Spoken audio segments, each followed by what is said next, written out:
Hi guys, welcome back to my channel. My name is Caroline.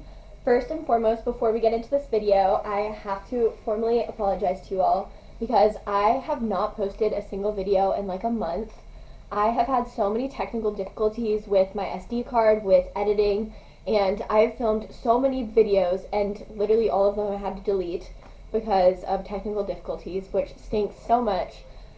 And I'm really hoping that this video works out and that I can post this because I am filming this on a new camera, which I've never filmed a video on this camera before, so I hope the audio sounds good. Hopefully it does. But I'm so sorry about that. But I have a lot of fun videos planned for December and January. I'm excited to read a ton of books this month, and it's going to be a blast. I've also been trying to post a lot of shorts for you guys. So I've been doing that. Let me know in the comments like what kind of shorts you like, what kind of full length videos you like. But yeah, without further ado, let's get into the books that I read in November. I only read 5 books last month, so not a ton, but better than like September. I think September was the month when I only read like 2 books. So definitely better than that. As always, I have like a little list on my phone, so that I can go in order of the books, of like when I read the books. Okay, so the first one is Enemies. This is a graphic novel, and it is by, I feel like I'm gonna pronounce her name wrong, but this is her name. But it is a series. This is the 4th book in the series, and I've read all the others. The others are Awkward, Brave, and Crush. I love graphic novels just because they're like easy little books to read, you know, when I'm in a reading slump or I just want to read a fast book. I rated this a 3 stars. I don't think I'll ever be able to give a graphic novel a 5-star rating. I just don't think about them, you know, like for the next 6 months.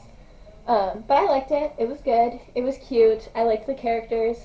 I was a little confused at like their enemies' relationship. I don't know. To me, like, there wasn't like a clear reason why they were enemies. And so it was a little like shallow, I guess. But it was good. I liked it. Definitely like good for if you're in middle school or if you're older and you just want a chill book to read. The next book I read, oh no, it was this one. Okay. The next book I read over October and November, and it was The Catcher in the Rye. I had to read this for school, and so I read it slower than normal because I'd read like a certain amount of chapters each week. I rated this a 4 stars. I liked this book. In terms of classics, I genuinely liked this book. I felt like it was more relatable than a lot of classics I read. Not that Holden is a relatable character, but he does have qualities that I think are relatable to a lot of teenagers. The Catcher in the Rye, it is about Holden Caulfield, and he has been to like 7 schools. Basically, he keeps getting kicked out or he keeps leaving these boarding schools. And so once again, he got kicked out of Pensy, which was the most recent one, and he leaves and he runs away to New York, and basically the entire book is just 3 days of him in New York, which sounds bad and uninteresting, but like the writing is really good, and then it's very character driven. I thought it was really sweet. Specifically, if you've read it, like the scenes with his sister Phoebe were so sweet. Like I just loved his relationship with Phoebe, and as you read this book, you realize that he doesn't have a close relationship with a lot of people. So when you see the relationships that he does have, it shows how important those are in his life because they're so rare. Overall, I would recommend reading The Catcher in the Rye, especially if you're trying to get more into classics. I think this is a really easy one to understand because he talks in like teenager talk, like he talks like a teenager, and so it's really entertaining and engaging to read. And then also it's set in the 40s, so it's not like too long ago. And yeah, it was good. It was interesting. Okay, next I read My Brother's Best Friend, which was a Wattpad story that I read on my laptop. The main character I wasn't a big fan of, but overall I thought it was a cute premise. I liked how close she was with her brother. Basically, what My Brother's Best Friend is about is this girl, she just came back from London because she's struggled with eating disorders, and so she came back from like a retreat, or not a retreat, but like rehab in London, and so then she came back and she's living with her brother, and her brother's best friend, who's like an older, basically she's twins with her brother, and then her brother's best friend is a year older than them. He has to stay with them in their apartment, it's a very weird situation where like their parents don't live with them, but and so then there's like close proximity trope, obviously brother's best friend trope. So then the entire book is like about them and their relationship, and then how it involves their brother, like how he feels about it. So I really liked her relationship with her brother, but I will say please check the trigger warnings. Okay, if you don't want any spoilers and you're not worried about trigger warnings, you can skip this part, but there is self-harm but also suicide, or attempted suicide, and make sure you're good with that, because I was very caught off guard by a scene at the very end. But 3 stars, it was good, nothing special, kind of just like what you get from Wattpad. It was like nice, and it was like it was an easy book to read, you know, when I was just chilling on my laptop. Okay, next I read Outline, and I rated this a 3.5. I really liked this book. This is what it looks like. It is so pretty, and I'm pretty sure there's a second called Transit. This is by Rachel Cusk, and it is basically about this woman. I don't even know if we ever learn her name.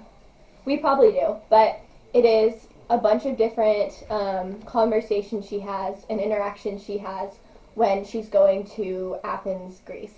So she's a writer, and she's going on a trip to Athens, and she has a conversation with someone on the plane. She talks to these writers that she's teaching, because she's going to like a writer's retreat where she's teaching writers. And it's basically just a story of all her different interactions. So it's not really heavy on the plot. It's not like super exciting, but it's really character driven, and so you're learning all these different experiences. And honestly, the main character doesn't even feel like the main character, because you don't learn that much about her. She's very much so a listener, and so she's listening to all these different people's stories. And so I would be interested. I might read the second, Transit, just because maybe I'll get to know her more, because I didn't dislike that about the book, but it did create some mystery surrounding the protagonist. But it was really good. I highlighted a ton. This was unlike anything I've ever read. I'm pretty sure it's literary fiction, but I'm not positive. I'm gonna find a quote for y'all, because there were some really pretty quotes. Like, the writing is so beautiful, where this author could talk about like 2 pages straight about like a candle, but they could make this candle seem like the most important, most interesting thing in the room. I'm trying to find a quote for y'all. Okay, this one's good. Life is a series of punishments for such moments of unawareness. The one forges one's own destiny by what one doesn't notice or feel compassion for.